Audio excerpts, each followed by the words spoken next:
Caín y Abel nacen en el Gan Eden, antes de que Adán y Javá fueran expulsados a raíz del pecado que cometieron. ¿Quién era más elevado? ¿Caín, el primogénito, o Abel, su hermano? Pues parece ser que Abel era mejor, era más elevado, tenía más cualidades. Primero, cuando nace Caín, nace con una hermana gemela. Sin embargo, cuando nace Abel, nace con dos hermanas. Y sabemos que cada quien, en ese entonces, para poder procrear y construir este mundo, cada quien se casó con su hermana. Claro, cuando Caín vio que Abel nació con dos hermanas, tuvo celos, tuvo envidia. ¿Por qué él dos? ¿Y por qué yo una sola mujer? Aquí empezamos a ver cómo es la naturaleza del ser humano. El ser humano en su forma natural nace fijándose en los demás. ¿Por qué el otro sí y por qué yo no? Incluso que haya nacido de padres santos como Adán y Javá. Incluso que hayan nacido en el Gan Eden.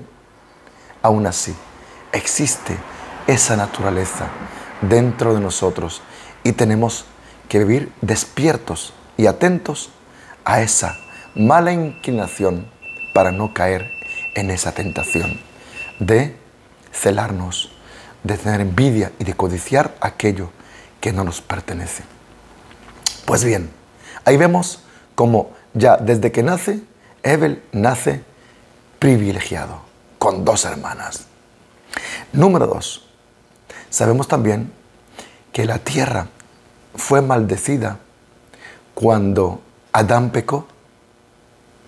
Por ello, Abel, en lugar de dedicarse a la agricultura, se alejó de la tierra y fue pastor de ganado.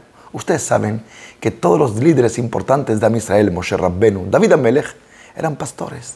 Cuando uno es pastor, se retira y está con sus ovejas y tiene tiempo para la conexión con el Todopoderoso y hacer itbodedut. Pues parece que Abel ya desde ese entonces tenía esa conexión grande con Hashem. Sin embargo, Caín no.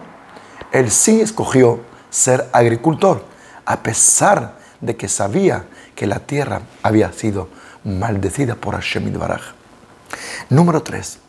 Cuando Caín peleó contra Abel para matarlo, dicen nuestros sabios que Abel lo venció, lo derrotó.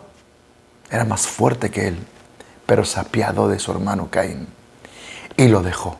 Al dejarlo, se levantó Caín y mató a Abel. Vemos entonces que las cualidades de Abel eran superiores a las de Caín.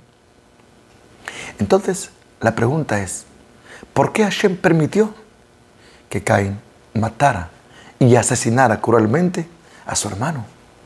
Si su hermano era un hombre espiritual. Además, cuando Caín se despierta y ofrece a Hashem un sacrificio de los frutos de su tierra, Abel también ofrece a Hashem lo mejor de su ganado. Lo mejor de su ganado. Entonces, ¿por qué? ¿Por qué Hashem permite que Caín asesine a Abel después de ofrecerle justamente a él lo más selecto, el ganado más hermoso? A diferencia de Caín, que como dicen nuestros sabios, ofreció lo primero que le vino.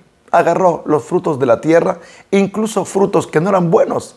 Y esos frutos fue lo que él ofreció al Todopoderoso. Y por ello, de hecho, Hashem no aceptó el sacrificio de Caín y sí aceptó el sacrificio de Abel. Entonces, volvemos a preguntar, ¿por qué Hashem permitió que se cometiera ese asesinato? Y la respuesta es así. Cuando hablamos de hermanos El amor que debe existir entre hermanos va más allá. Si tú ves que eres superior, que tus dones son mejores que los de tu hermano, entonces tienes que pensar que quizás él tenga envidia de ti. Y en lugar de sobresalir, lo que tienes que hacer es apoyar a tu hermano a que él también se supere y sea mejor cada día. Y no ser tú el que siempre vas a sobresalir, causando y alimentando la envidia de tu hermano. Y ese fue quizás el pecado de Abel. Cuando Abel vio que Caín quiere ofrecer a Hashem un sacrificio, hay un despertar espiritual en Caín. Tú, Abel, lo que tienes que hacer no es ser mejor que él y ofrecer lo mejor para, de nuevo, golpear sutilmente a tu hermano en silencio y hacerlo sentir peor.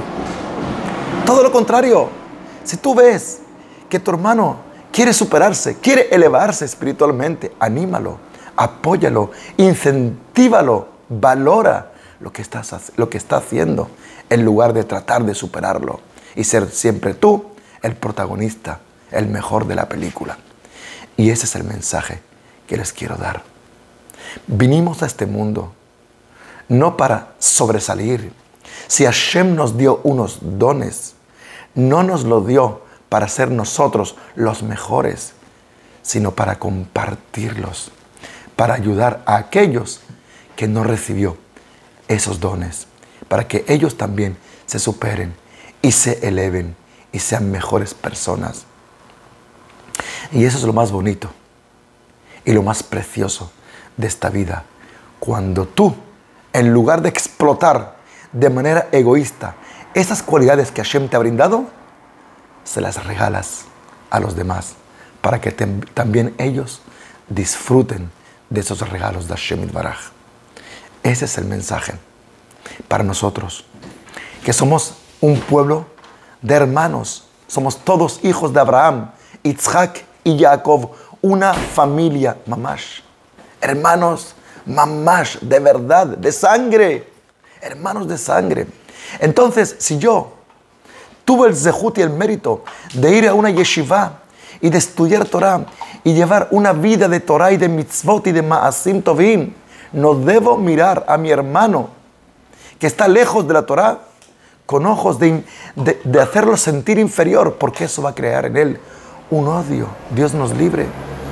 Ya de por sí, ellos se sienten menos porque saben que en el fondo están lejos de hacer la voluntad del Creador. Porque todo Yehudí sabe que vino a este mundo para servir a Dios y cumplir con la maravillosa Torah que Hashem nos ha dado. Eso es por un lado. Y si tú no tuviste el mérito de ser un hombre religioso, educarte en Torah, estudiar en una yeshiva, y fuiste a estudiar en una universidad, no te creas tampoco por eso que eres más que aquel muchacho o aquel hombre que dedica su vida al estudio de la Torah y a cumplir las mitzvot. Tampoco te creas más inteligente, más preparado, más educado. No, somos hermanos. Nadie es más que nadie. Al contrario, hemos de unirnos y complementarnos como Isahar y Zebulún. Yo te doy a ti lo que tengo de mis dones y tú me das a mí lo que tienes de tus dones, y juntos nos elevamos, nos amamos y juntos servimos al Creador. Porque la unión verdadera no puede ser otra que la unión juntos para hacer la voluntad de Hashem Yitbaraj. No puede existir una unión que sea dándole la espalda a los principios divinos y a los valores del Creador. No puede ser, porque esa unión no va a llegar a ningún lado. Eso sí, siempre con amor, con tolerancia, con educación y con respeto. Amémonos de manera incondicional y gratuita, juntos todos, para acercarnos al Creador divino, a nuestro Padre piadoso, celestial y hacer su voluntad poco a poco, paso a paso. Nadie va a cambiar su vida de un día para otro. Es imposible. Pero basta que en nuestros corazones exista un deseo verdadero y sincero de querer finalmente retornar al Creador para que Hashem enseguida nos redima por caminos de paz, amor y misericordia muy pronto. Amén, ve amén.